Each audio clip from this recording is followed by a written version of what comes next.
Bismillah. Assalamualaikum warahmatullahi wabarakatuh. Alhamdulillahilladzi nazzala al-furqan ala 'abdihi liyakuna lil 'alamin nadhira.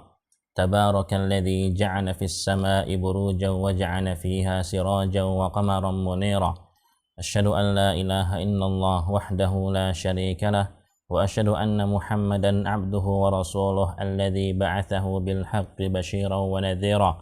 Allahumma salli wa sallim alaihi wa ala alihi wa sahbihi wa sallama tasliman katsira. Alhamdulillah, tiada henti-hentinya kita bersyukur kepada Allah tabaraka wa ta'ala atas segala kenikmatan dan karunia yang telah Allah berikan kepada kita semua. Maka sebagai wujud syukur kita kepada Allah Subhanahu wa ta'ala, marilah kita terus istiqamah di dalam menuntut ilmu syar'i. Allah Subhanahu wa ta'ala memiliki asmaul husna, yaitu nama-nama yang terindah, nama-nama yang terbaik. Dan di antara nama-nama tersebut Allah memiliki nama Al-Hakim, yang artinya adalah Zat yang Maha Hikmah. Maknanya bahwa segala hal, semua perbuatan Allah yang Allah lakukan itu pasti beriringan dengan hikmahnya. Tidak ada perbuatan Allah yang sia-sia. Semua pasti ada hikmahnya. Ketika Allah menciptakan langit, bumi, lautan, itu semua ada hikmah dan tujuan. Termasuklah penciptaan manusia. Allah Azza wa Jal menciptakan manusia itu ada hikmah dan tujuan.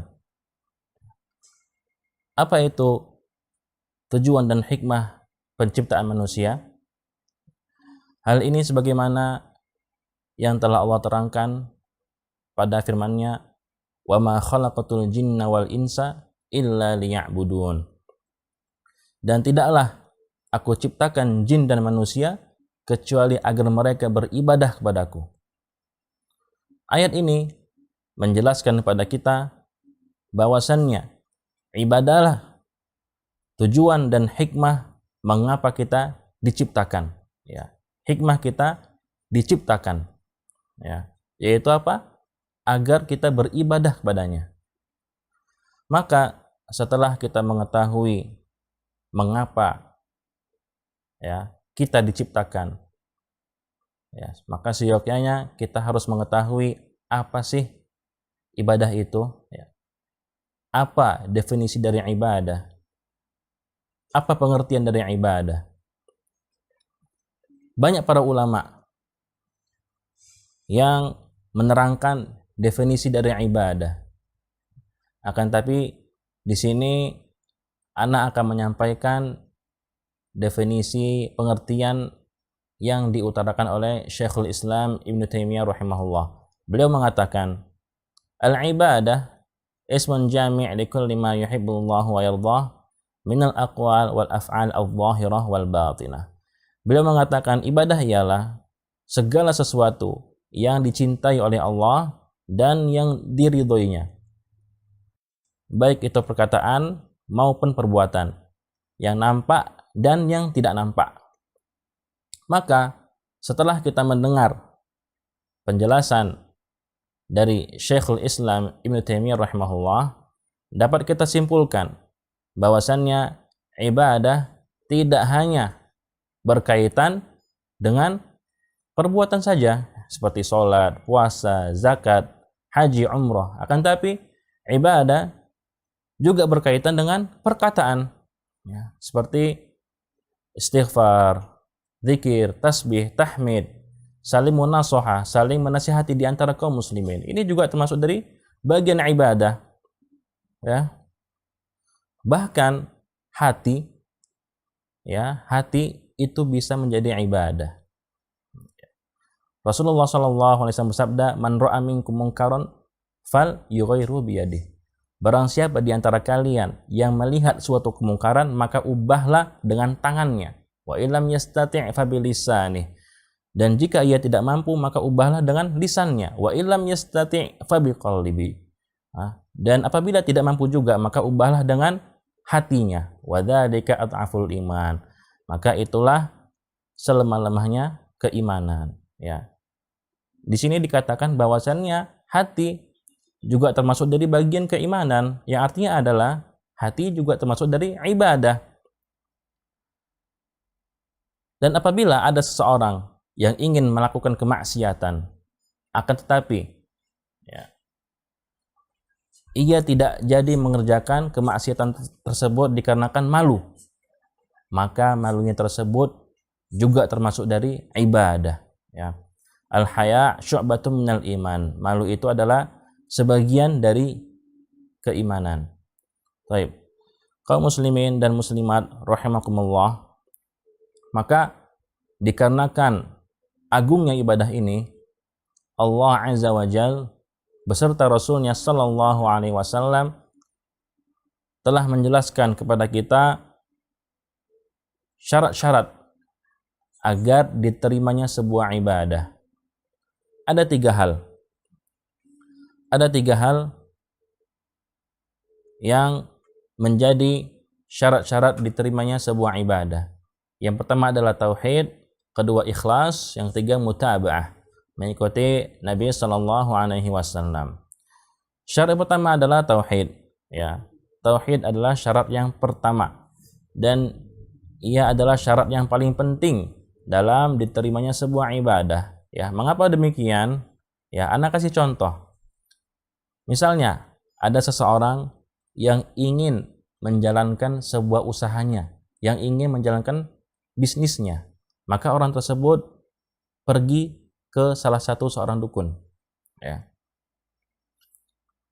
Kemudian ia meminta kepada dukun tersebut agar dimudahkan usahanya, agar dilancarkan bisnisnya. Lalu dukun tersebut meminta kepadanya agar ya menggantungkan sebuah jimat di salah satu bagian rumahnya. Lalu seorang tersebut pulang ke rumahnya dan melakukan perintah dukun tersebut. Ia menggantung jimat di dalam rumahnya. Ini musyrik apa bukan? Ya, ini musyrik. Ini musyrik, jelas perbuatan musyrik. Akan tapi setelah itu ia sholat zuhur, sholat asar, sholat maghrib, sholat isya, dan sholatnya sesuai dengan Nabi Shallallahu Alaihi Wasallam. Ya, apakah ibadahnya diterima? Ya, tentu tidak akan terima karena dia tidak bertauhid, perbuatannya perbuatan musyrik. Contoh yang lain, seperti ada seorang non Muslim, ya, dia kaya raya, ia sebulan bisa menginfakkan 1 miliar kepada sebuah masjid. Apakah ibadah dia, apakah infak dia diterima? Tentu tidak, ya. Karena tauhid adalah syarat utama diterimanya ibadah seseorang. Ya, tauhid. Bahkan para nabi pun apabila mereka melakukan kesyirikan, Allah akan batalkan, Allah akan hapuskan semua amalannya. Walau asyraku la habita anhum ma kanu ya'malun. Dan seandainya mereka para nabi itu berbuat kesyirikan, la habitu anhum ma kanu ya'malun, akan gugur, akan terhapus semua amalan yang mereka kerjakan. Ya, itu para nabi, apalagi kita, ya. Naam, sekarang syarat yang kedua yaitu adalah ikhlas. Ikhlas kepada Allah, yaitu murni, bersih dari segala jenis kesyirikan, baik itu yang besar maupun yang kecil, seperti riya dan sum'ah. Allah Ta'ala berfirman, wa ma umiru illa liya'budullaha mukhlishina lahud-din hunafa. Dan tidaklah mereka diperintahkan kecuali agar mereka beribadah kepada Allah dengan rasa ikhlas. Ya, dengan rasa ikhlas. Para salaf, baik sahabat maupun tabi'in, ya, sangat paham akan hal ini, bahwa yang dibutuhkan dalam sebuah ibadah adalah kualitasnya, bukan kuantitas. Maka ikhlas ini adalah penentu dari kualitas ibadah seseorang. Semakin bagus niatnya, semakin ikhlas hatinya dalam beribadah, maka semakin berkualitaslah ibadah dia. Ya. Maka terkadang seseorang yang tidur itu lebih baik, lebih utama ketimbang orang yang pada siang harinya ia berpuasa, kemudian sholat tahajud pada malam harinya. Ya. Kenapa demikian? Karena yang satu ia tidur dalam keadaan khasyah, takut pada Allah, yang satunya ia puasa, sholat malam, akan tapi besok harinya ia berbangga, ia ceritakan ibadah dia kepada orang-orang. Ya, maka hal ini tidak ada nilainya sama sekali. Maka kita harus memperhatikan masalah ini, yaitu masalah niat, masalah ikhlas kepada Allah Azza wa Jalla. Jangan sampai ibadah kita sia-sia. Ya, seperti tadi, ia puasa, ia sholat malam, akan tapi setelah itu ia cerita ke orang-orang. Ya, maka hal ini tidak ada nilainya bagi Allah. Kemudian syarat yang terakhir adalah mutaba'ah. Ya, mutaba'ah, mengikuti Nabi Shallallahu Alaihi Wasallam. Ya, Anda jelaskan secara singkat saja bahwasannya kita harus menjadikan Nabi Shallallahu Alaihi Wasallam sebagai contoh, sebagai suri tauladan, ya, menjiplak perbuatan Nabi Shallallahu Alaihi Wasallam. Maka janganlah kita sholat kecuali kita tahu, kita mengilmui bagaimana Nabi Shallallahu Alaihi Wasallam sholat. Jangan kita puasa kecuali kita sudah mengilmui bagaimana Nabi Shallallahu Alaihi Wasallam berpuasa. Begitu seterusnya, ya, haji, umrah, zakat, dan yang lain-lain. Ya. Kaum muslimin dan muslimat yang dirahmati oleh Allah, maka hendaknya lah kita memperhatikan ketiga hal ini, ketiga syarat ini, agar amalan kita diterima di sisi Allah Subhanahu wa Ta'ala. Jangan sampai kita menjadi orang-orang yang rugi, ya, menjadi orang-orang yang rugi, sebagaimana yang Allah firmankan pada surat Al-Furqan, wa qadimna ila ma 'amilu min 'amal faj'alnahu haba'an manthura. Dan kami tampakkan kepada mereka amalan mereka, faj'alnahu haba'an manthura, dan kami jadikan amalan tersebut seperti debu yang bertebangan. Ya, sia-sia amalannya. Wal a'yadzubillah. Baik, saya kira cukup sampai di sini. Semoga hal ini bermanfaat bagi ana pribadi dan antum semua. Dan semoga Allah menjadikan kita orang yang ikhlas dalam setiap amalan kita dan menjadikan amalan kita diterima di sisinya. Amin ya rabbal alamin. Wassallallahu ala nabiyhi wa ala alihi wa sahbihi wasallam ajma'in. Wassalamualaikum warahmatullahi wabarakatuh.